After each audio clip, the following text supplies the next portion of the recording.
If you're a pastor, you have a responsibility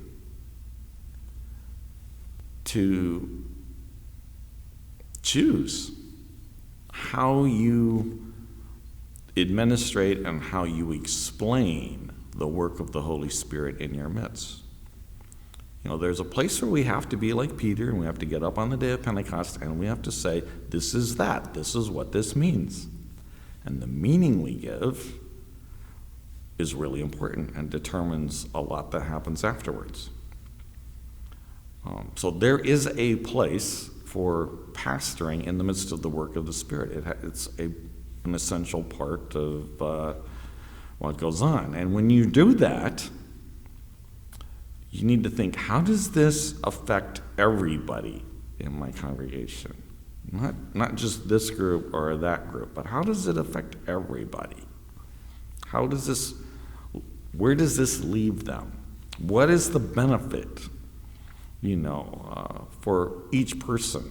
The quiet ones as well as the loud ones, the administratively oriented ones as well as the prophetically oriented ones. How does it affect? You have to have a broad perspective.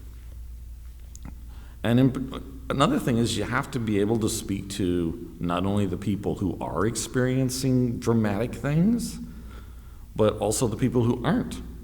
Because even in the greatest outpourings, there's always people who are seemingly left out.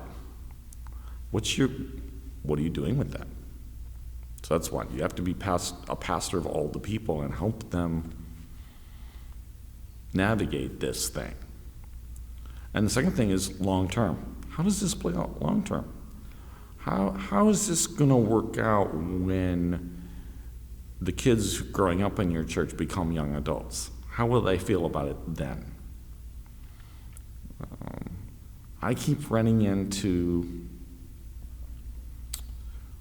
grown children of people from Vineyard and Pentecostal churches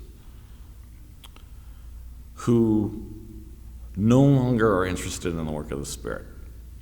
And when I ask them why, they say it's because there was so much hype and so much emotionalism, I could never tell what was real.